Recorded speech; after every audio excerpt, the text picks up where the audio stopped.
पाकिस्तान को आसमान और समंदर से भी हमले का डर सता रहा है। एयर ट्रैफिक और सी ट्रैफिक के लिए नए अलर्ट पाकिस्तान ने जारी कर दिए हैं। भारत के डर से पाकिस्तान ने कई और एयर रूट्स को बंद कर दिया है। समंदर से हमले को लेकर पाकिस्तान के कराची पोर्ट पर हाई अलर्ट है। पाकिस्तान को बहुत डर है कि कहीं भारत सीधे समुद्र के रास्ते हमला ना कर दे और कराची पोर्ट को निशाना ना बना दे। तो उस एरिया में भी पाकिस्तान जो है वो हाई अलर्ट पर है और कुछ और दूसरे जो हवाई एरिया हैं उनको उसने जो है वो बंद कर दिया है। पाकिस्तान में जो खौफ है उससे जुड़ी हुई अब तीसरी बड़ी ब्रेकिंग न्यूज। पाकिस्तान के नेवी चीफ को समंदर से हमले का डर है। जो मैं आपको कह रहा था, पाकिस्तान को सबसे ज्यादा लग रहा है कि समंदर के रास्ते से भारत ठोकेगा। पाक नेवी चीफ ने नेवी को अलर्ट पर रख दिया है। पाकिस्तान ने कराची और ग्वादर पोर्ट की सुरक्षा बढ़ा दी है। समंदर में भारत की तैयारियों से पाकिस्तान बहुत ज्यादा घबराया हुआ है और अगर कराची पर हमला हुआ तो पूरा पाकिस्तान आप समझिए कि घुटनों पर आ जाएगा। यह आपको हमने पहले भी बताया था कि 1971 में जब वॉर हुई थी और कराची पोर्ट पर जब हमला हुआ था तो कैसे 7 दिन तक वहां आग लगी रही थी। तो पाकिस्तान इसलिए भी घबराया हुआ है कि पानी को लेकर पहले ही लाले पड़े हैं। खाना, पानी, दाना सब बंद हो जाएगा अगर कराची पोर्ट चला गया। भारत के एक्शन पर 5वीं बड़ी खबर। अरब सागर में भारतीय नेवी का तगड़ा अभ्यास हुआ है। एंटी शिप और एंटी एयरक्राफ्ट फायरिंग का अभ्यास हुआ है। किसी भी एक्शन के लिए सेना है तैयार, नौसेना के युद्धपोत तैयार हैं। यह भी बड़ी खबर आ रही है। यानी एक तरफ पाकिस्तान घबराया हुआ है कि भाई नेवी जो है भारत की वो अटैक करेगी और दूसरी तरफ आप देखिए समुद्र में किस तरह से लगातार anti aircraft firing, anti ship और एंटी एयरक्राफ्ट फायरिंग जो है वो करके पाकिस्तान की धड़कनें भारत और बढ़ा रहा है। अब आज की छठी बड़ी ब्रेकिंग न्यूज। पाकिस्तान के खिलाफ अमित शाह ने भी फिर से हुंकार भरी है। पहले नरेंद्र मोदी ने कहा था कि मिट्टी में मिला देंगे, अब अमित शाह ने कहा है कि किसी को भी छोड़ेंगे नहीं, ये मोदी सरकार है, एक एक को चुन चुन कर जवाब मिलेगा। अमित शाह ने इसका जिक्र किया है और कहा है कि आतंक को जड़ से उखाड़ कर रहेंगे। यानी जो लोग सोच रहे थे कि क्या भारत अभी अटैक करेगा नहीं करेगा, प्लान में कुछ चेंज है क्या, इसका पहला संकेत कि प्लान में कोई चेंज नहीं है अमित शाह के बयान से आया है। बाकी संकेत मैं आगे बताऊंगा, पहले अमित शाह को सुनिए। वो ये न समझ ले कि हमारे 27 नागरिकों का जान लेकर ये लड़ाई जीते हो। मैं सभी आतंक फैलाने वालों को कहना चाहता हूं कि लड़ाई का अंत नहीं है, एक मकाम है। हर व्यक्ति को चुन चुन कर जवाब भी मिलेगा, जवाब भी लिया जाएगा। ये नरेंद्र मोदी सरकार है, किसी को बख्शा नहीं जाएगा, किसी को बख्शा नहीं जाएगा। इस देश की इंच इंच भूमि पर से आतंकवाद को मूल समेत उखाड़ने का हमारा संकल्प है और वो सिद्ध होकर रहेगा। और इस लड़ाई में न केवल 140 करोड़ भारतीय, पूरी दुनिया भारत के साथ खड़ी है। यानी अमित शाह ने भी ऐलान कर दिया है कि कोई इस भ्रम में न रहे कि पाकिस्तान को छोड़ा जा सकता है।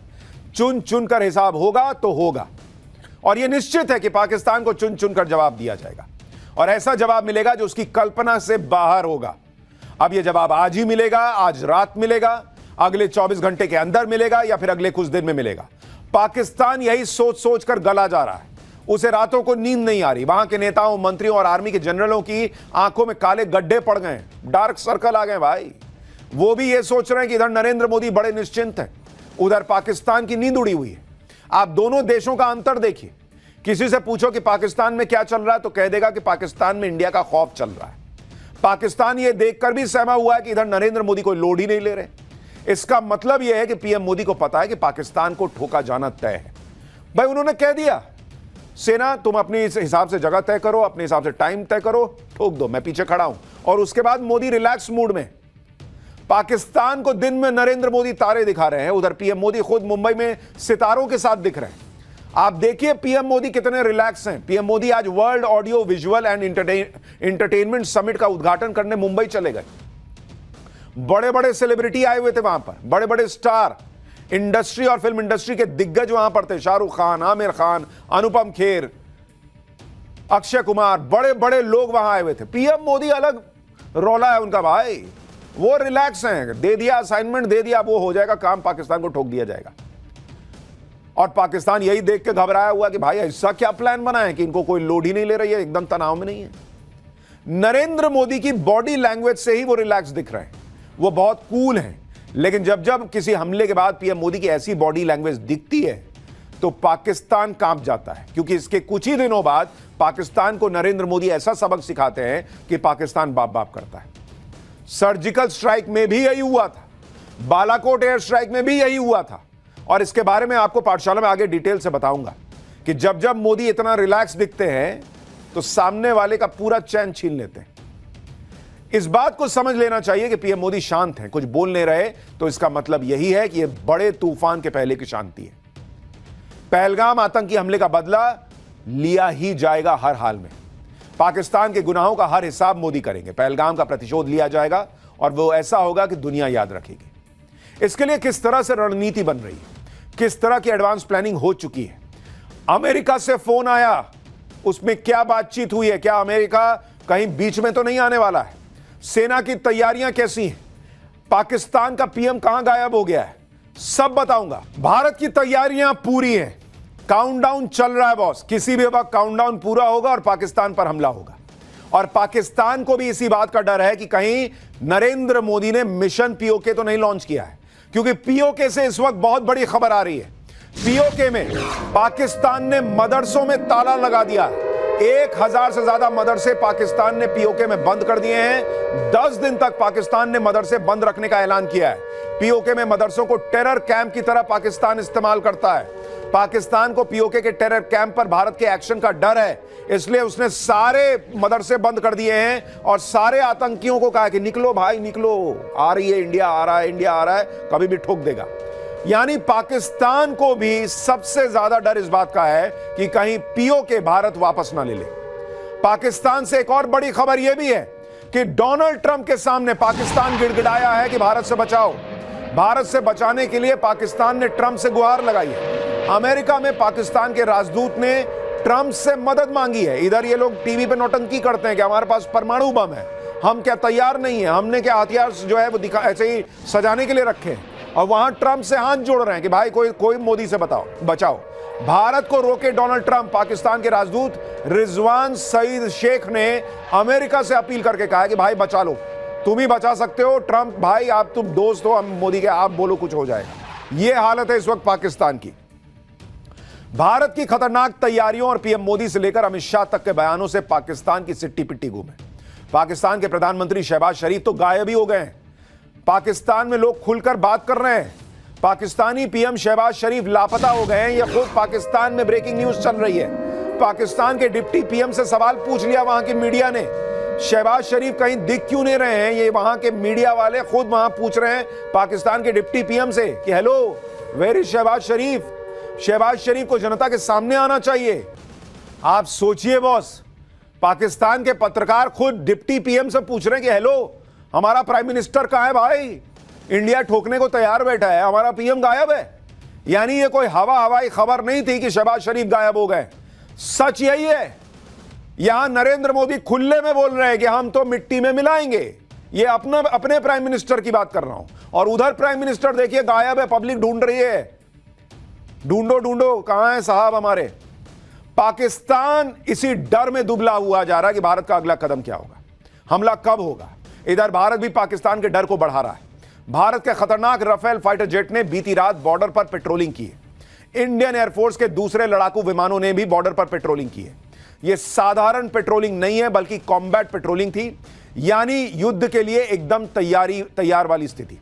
और इसी से पाकिस्तान में हंगामा मचा हुआ है, क्योंकि 2 रात से बॉर्डर पर राफेल उड़ रहे हैं। 4 राफेल जेट्स ने भारतीय सीमा में पेट्रोलिंग की। बॉर्डर से 10 किलोमीटर की रेंज में राफेल उड़े हैं। राफेल को देखकर पाकिस्तान के सैनिक पोस्ट छोड़कर भाग गए कि भाई ये तो उधर से ही खड़े खड़े ठोक देने वाला है। पाकिस्तान में एयर स्ट्राइक होने को लेकर खौफ हो गया है। यानी पीओके और कराची, ये दो ऐसी जगह हैं जहां पर पाकिस्तान सबसे ज्यादा डर में है कि नेवल स्ट्राइक हुई तो क्या करेंगे, वहां तो हम कहीं टिकते नहीं, एयर स्ट्राइक हुई वहां हम टिकते नहीं, क्या ही करेंगे। लाइन ऑफ कंट्रोल पर भी भारत लगातार पाकिस्तान को मैसेज दे रहा है। पाकिस्तान पिछले कई दिनों से लाइन ऑफ कंट्रोल पर सीज फायर का उल्लंघन कर रहा है। भारतीय सेना इसका करारा जवाब दे रही है। भारतीय सेना का खौफ ऐसा है कि पाकिस्तानी रेंजर अपनी पोस्ट छोड़कर भाग जा रहे हैं। यानी हर मोर्चे पर पाकिस्तान को घेरा गया है। इकोनॉमिक, डिप्लोमेटिक और वॉर स्ट्रैटेजी से पाकिस्तान फंसा हुआ है। इसी के साथ पाकिस्तान को डिप्लोमेटिक तौर पर भी किनारे लगाया जा रहा है। पूरी दुनिया में पाकिस्तान अलग थलग पड़ा हुआ है। दुनिया भर के देशों को भारत यह मैसेज दे रहा है लगातार कि आतंक के खिलाफ भारत तगड़ा एक्शन लेने वाला है। भारत के विदेश मंत्री एस जयशंकर और अमेरिकी विदेश मंत्री के बीच पहलगाम हमले को लेकर बातचीत हुई। अमेरिकी विदेश मंत्री ने कहा कि आतंक के खिलाफ लड़ाई में अमेरिका भारत के साथ है।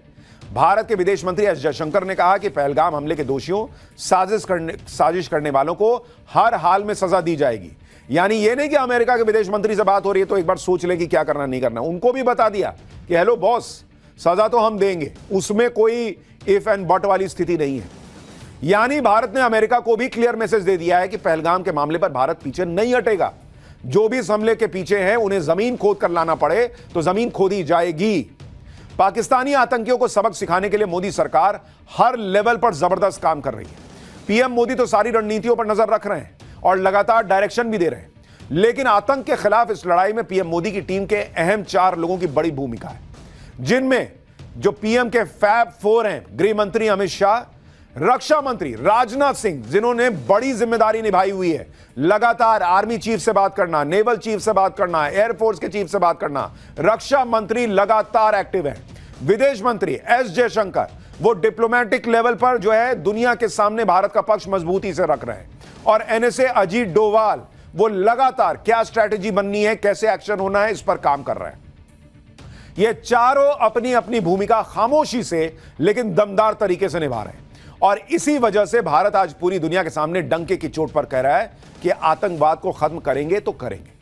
और पीएम मोदी की यह टीम तेजी से काम कर रही है। आज ही रक्षा मंत्री राजनाथ सिंह ने अमेरिकी रक्षा मंत्री से बात की। रक्षा मंत्री राजनाथ सिंह ने अमेरिकी रक्षा मंत्री को कह दिया कि पहलगाम हमले में अमेरिकी रक्षा मंत्री ने पहलगाम हमले में मारे गए निर्दोष नागरिकों के प्रति गहरी संवेदना जताई। अमेरिकी रक्षा मंत्री ने यह भी कहा कि अमेरिका भारत के साथ खड़ा है और आत्मरक्षा के अधिकार का, भारत के आत्मरक्षा के अधिकार का समर्थन करता है। साथ ही आतंकवाद के खिलाफ भारत की लड़ाई में अमेरिकी सरकार के मजबूत समर्थन को दोहराया। यानी रक्षा मंत्री राजनाथ सिंह ने जो अमेरिका के रक्षा मंत्री को बातें बताई, जो पाकिस्तान के खिलाफ सबूत बताए, जो भी उन्होंने बातें बताई, उसका इंपैक्ट यह रहा कि अमेरिका भी कह रहा है कि हम आपके साथ खड़े हैं बॉस, हम आपके साथ हैं, जो करना है कीजिए। अब आप समझ लीजिए कि भारत किस लेवल पर पाकिस्तान को घेरे जा रहा है। और यह कोई छोटा मोटा खेल नहीं है, यह हाई रिस्क फैसले हैं जिनको लेने से पहले बहुत सारे बॉक्सेस पर चेक मार्क करना पड़ता कि ये हो गया कि नहीं, ये हो गया कि नहीं। लोग सोच रहे हैं जैसे मैगी बन रहा है, अरे 2 मिनट हो गया अभी बना नहीं। अरे बॉस, अटैक करना है किसी पर, सबक सिखाना है किसी को, सब तरफ से चीजें जो है वो करनी पड़ती हैं। पीएम मोदी और उनकी टीम यही कर रही है। यानी सिर्फ डिप्लोमेटिक एक्शन से ही पाकिस्तान घुटनों पर आता दिख रहा है, जबकि अभी तो असली धमाका होना बचा हुआ है। क्योंकि पर्दे के पीछे जो खेल चल रहा है उसके बारे में तो लोगों को कुछ पता ही नहीं। पीएम मोदी को डे टू डे काम करते देख लोग हैरान हो रहे हैं कि पीएम मोदी के मन में चल क्या रहा है। विपक्ष के नेता तो सवाल उठा रहे हैं कि क्या पीएम मोदी पहलगाम को भूल गए, क्या एक्शन क्यों नहीं ले रहे हैं। अगर आप भी ऐसा सोच रहे हैं तो आपको 3 घटनाओं के जरिए बताता हूं कि पीएम मोदी के काम करने का स्टाइल क्या है। और जब पीएम मोदी इतने रिलैक्स दिखते हैं, इतने चैन में दिखते हैं, तो सामने वाले का चैन छीन लेते हैं। उदाहरण से समझिए, साल 2016 में उरी आतंकी हमले का बदला लेने के लिए सर्जिकल स्ट्राइक की गई थी। 18 सितंबर 2016 को उरी में सेना के कैंप पर आतंकी हमला हुआ। इसका बदला 28 सितंबर को सर्जिकल स्ट्राइक के तौर पर लिया गया था। सर्जिकल स्ट्राइक से पहले पीएम मोदी बिल्कुल सामान्य दिख रहे थे। 26 सितंबर को पीएम मोदी ने CSIR के प्लैटिनम जुबली फंक्शन का उद्घाटन किया था। 27 सितंबर को पीएम मोदी ने माता अमृतानंदमयी के 63वें जन्मदिन पर संबोधन दिया था। 28 सितंबर जिस दिन सर्जिकल स्ट्राइक हो रही थी, उस दिन पीएम मोदी ने प्रगति प्लेटफॉर्म के जरिए लोगों से बात की थी। यानी दुनिया के सामने पीएम मोदी बिना किसी तनाव के, बिना कोई लोड लिए रोजमर्रा का काम करते दिख रहे थे सर्जिकल स्ट्राइक के पहले, जैसे आज दिख रहे हैं। लेकिन अंदर ही अंदर पाकिस्तान के आतंकियों के खिलाफ सर्जिकल स्ट्राइक की प्लानिंग एग्जीक्यूट हो रही थी। उरी में सेना के कैंप पर हमले के 10 दिन के अंदर पीएम मोदी ने बदला लिया था। इस दौरान किसी को भनक भी नहीं लगी कि पीएम मोदी क्या प्लानिंग करके बैठे। इसी तरह से 2019 में पुलवामा हमले के बाद पीएम मोदी ने किसी को पता नहीं लगने दिया था कि उनके मन में क्या चल रहा है। पुलवामा हमले के 12 दिन के अंदर भारत ने बालाकोट में आतंकियों के ठिकानों पर एयर स्ट्राइक की थी। उस समय भी पीएम मोदी रेगुलर तरीके से ही अपना काम कर रहे थे। आपको याद दिलाता हूं, भारत ने 26 फरवरी 2019 को बालाकोट में एयर स्ट्राइक की थी। 24 फरवरी को यानी एयर स्ट्राइक के 2 दिन पहले पीएम मोदी के 4 अलग कार्यक्रम थे। 24 फरवरी को पीएम मोदी के मन की बात का प्रसारण हुआ था। उसी दिन पीएम मोदी स्वच्छ कुंभ स्वच्छ आभार कार्यक्रम में शामिल हुए थे। फिर पीएम मोदी ने प्रयागराज कुंभ में संगम स्नान किया था और शाम को पीएम मोदी ने गोरखपुर में किसान सम्मान निधि योजना लॉन्च की थी। पब्लिक हैरान थी कि भाई चल क्या रहा है, कुछ होगा कि नहीं होगा। पीएम मोदी अपना काम कर रहे थे, सेना अपना काम कर रही थी। 25 फरवरी को पीएम मोदी ने नेशनल वॉर मेमोरियल देश को समर्पित किया था एयर स्ट्राइक के 1 दिन पहले। और एयर स्ट्राइक से ठीक पहले पीएम मोदी एक टीवी चैनल के कार्यक्रम में शामिल हुए थे। यानी तब भी पीएम मोदी को देखकर कोई नहीं कह सकता था कि देश इतना बड़ा एक्शन लेने जा रहा है, जैसे आज लोग कह रहे हैं कि कब होगा कब होगा। बॉस, ये एक देश का जवाब है। ये ऐसे आपके लिए फिल्म नहीं बन रही है कि आपके एंटरटेनमेंट के लिए कि भाई अभी आपका मूड हो गया तो अब तो 5 दिन हो गए, अरे अब तो 10 दिन हो गए, अब कर देना लॉन्च, चाहिए फिल्म को लॉन्च कर देना चाहिए। आपके एंटरटेनमेंट के लिए नहीं हो रहा है boss, it's a serious business. ये एक देश काम कर रहा है, देश के सैनिक काम कर रहे हैं, एक एक स्ट्रैटेजी बन रही है कैसे कब क्या एग्जीक्यूट होना है। वो आपके हमारे लिए नहीं कर रहे, वो देश के लिए कर रहे हैं। वो वाहवाही के लिए नहीं कर रहे, वो आपको हमको सुरक्षित रखने के लिए कर रहे हैं। और इसलिए उन पर भरोसा रखिए, संयम रखिए। पाकिस्तान से पूछिए ना, उसको समझ में आ रहा है कि यहां क्या चल रहा है, क्योंकि खबर तो उसके पास भी इधर उधर से थोड़ी बहुत आती ही होगी। उसमें आग लगी हुई है। पीएम मोदी की खासियत यह है कि विपरीत परिस्थितियों में भी वो परेशान नहीं होते। पीएम मोदी की बॉडी लैंग्वेज से ऐसा लगता ही नहीं है कि वो कोई खास प्लानिंग करके बैठे हुए हैं। इस बार भी वैसा ही पैटर्न देखने को मिल रहा है। पीएम मोदी की बॉडी लैंग्वेज और बैठकों से पाकिस्तान को कुछ समझ नहीं आ रहा कि क्या होने वाला है।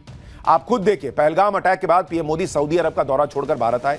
उसके बाद से लगातार अलग अलग कार्यक्रम में शामिल हो रहे हैं। पंचायती राज दिवस कार्यक्रम में भी शामिल हुए, फिर इंडिया स्टील प्रोग्राम को संबोधित किया। उसके अगले दिन रोजगार मेले में 51,000 युवाओं को नौकरी के प्रमाण पत्र दिए। अभी 2 दिन पहले ही पीएम मोदी ने युग्म कार्यक्रम को संबोधित किया और आज वेव्स समिट में शामिल हो गए। भाई, देश थोड़ी रोक देंगे पाकिस्तान जैसे भिखारी देश को ठोकने के लिए। वो कह दिया सेना कर देगी, देश को आगे बढ़ाना है।